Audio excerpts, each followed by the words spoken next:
Welcome to the Left of Center Art Gallery and Studio. I'm Kim Jacobs, the volunteer librarian here at our library. The Left of Center Library believes that visual and performance arts can serve as an educational tool to foster respect and understanding across all cultures. We aim to provide an environment where varying viewpoints and artistic genres can be accessed and exchanged among our diverse local, national, and international audiences, embodying the core principles of intellectual freedom. Through the generous donations of Bill White and the estate of Calvin Jones, Vivian Foley, and many other contributors, we are able to preserve and provide public access to their literary and art collections. We hope to serve as a center for research, stimulating scholarship in the history of art and assisting artists in developing their creative work. Our commitment to this collection is guided by principles such as access, diversity, lifelong learning, preservation, and social responsibility. Our subject areas include African Americans in art, biography, exhibit catalogs, fiction, poetry, music, and nonfiction. Every book in our collection has a story. So does every donor. This series explores the people and passions behind the gifts that shape our library. You said that some of the books, you wrote me, some of the books you just use the images to present to your students, but some of the books you devoured every word. So I was interested in finding out which books did you just absolutely love. You can see all the little sticky notes. Yes, I was like, well, this one got some use. Yes, well, when I was getting my master's degree, my project was a curriculum project, and I was using several female artists, and I have always loved Faith Ringgold's work. I was introduced to her with her storybook, We Flew Over the Bridge. And so she was one of the artists, and I did extensive research on her and her life. And I'm sorry she died recently. Mm-hmm. She was so magnificent. But anyway, that one I used tremendously. And her work is a wonderful connecting, merging, and layering of stories, language, and images. I saw one of her quilts a long time ago, before I knew anything about her, when I lived in Denver in the 80s. And I went to a show at the Denver Art Museum, and it was so intriguing to see the writing right on the quilt, hanging on the wall. And I just thought, this is an interesting artist. And yeah, she's one of my favorites. But the Faith Ringgold book, I read all of it for sure. What was your first impression, if you can remember, that first time you picked up an exhibition catalog and what you thought of it? The one that comes to mind is fairly recent. It's that big, thick book of the ballet that I got in Chicago. Not this one. It's, I don't know where it is. But anyway, when I worked in the curriculum department, I was expected to go to national art education conferences. And so I did, and it was marvelous. And they would always be in a city where there would be a terrific art museum. And the museums would usually give the conference goers, if we wore our little badge, free admission.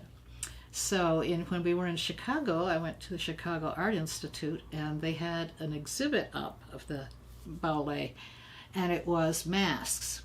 And it was a powerful exhibit. I've seen African masks at lots of different museums, and they're just usually, sitting up in a display. But this one, they had it in a darkened room, and there was glass between us and the pieces, but they were set up as if they were in use in the dance ceremony. And fortunately, there weren't very many people around, so I was there all alone with this amazing mask in the dark, and I could understand clearly how people would feel the mask was speaking to them, that there was a spirit in the mask. And that's the closest I've ever gotten to what I hope was the original experience and the original intent of the people who made the artifacts. And so I had to buy the catalog. Okay. And I didn't read it, except for the little captions at the bottom, but I went through those images, and they, even coming off of a page of a book, they still had power. So that's the strength of art and of books, to share it. Yes. Not everybody can go to Chicago to the Art Institute when they're having that particular exhibit, but you can get a book, and you can borrow a book, and you can have an experience that's close to that. Why of Left of C? You know, what was your relationship with the Left of Center Art Gallery? Well, I came out here a long time ago. I know Vicki, and I was a teacher in the school district for 29 years, and I didn't get out here very often because I live in Henderson, and it's, you know, not a 5-minute drive. That's okay though, but it's worth the trip. So I belong to a group, we call ourselves the Rats, Retired Art Teachers. And we get together once a month to just socialize. And we were having lunch, and Vicki had come that time, and Cy Collier was there. And Vicki brought us over after we ate to have a personal guided tour of the current show. And I hadn't known about the African art collection. Wow, is that fabulous.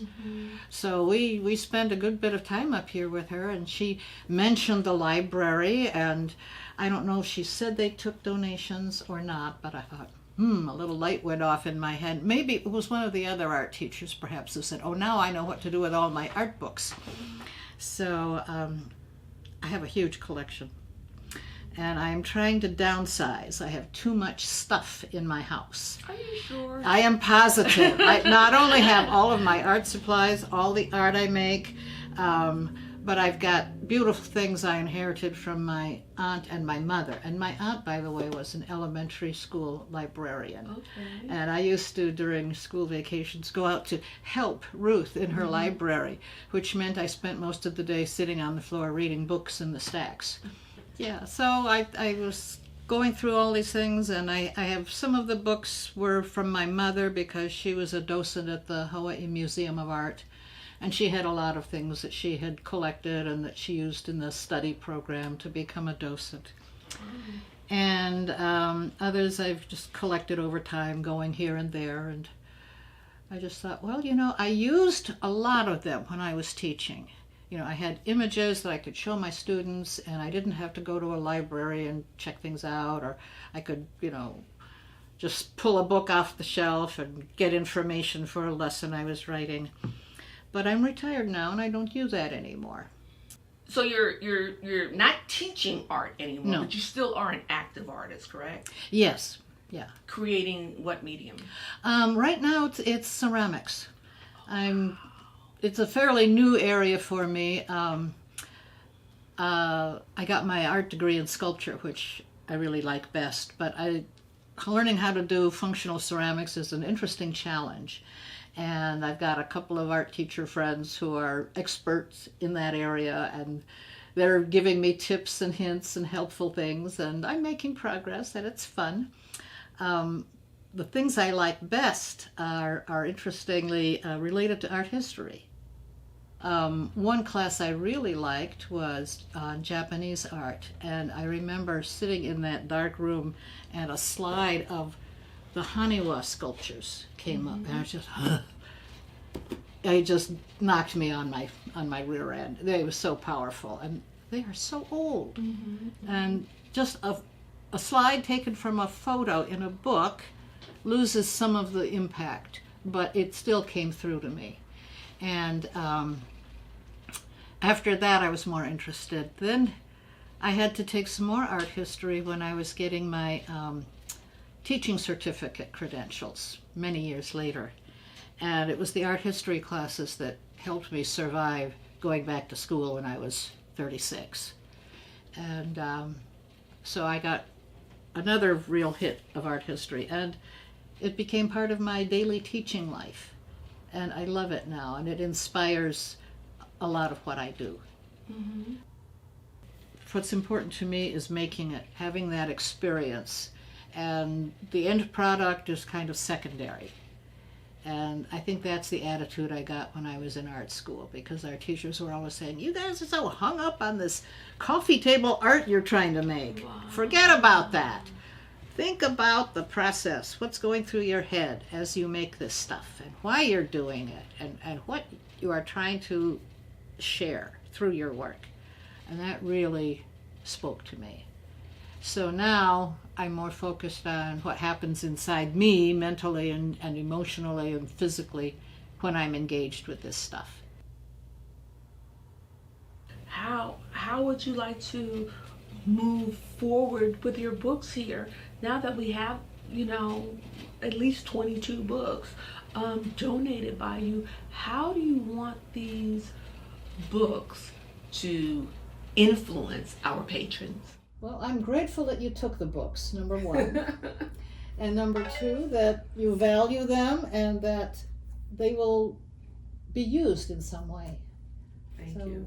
What is your borrowing policy? Can I come up here and borrow my books back again if I need to see something, or any of these others? We're working on a policy for members to be able to borrow their books, and just people who would like to casually just come sit in our library and use the books.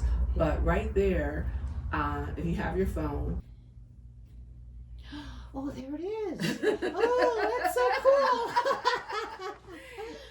And if we go, I think this blue one here, okay, that's filters. Uh-huh. And if we go down to filters, over here. Oh.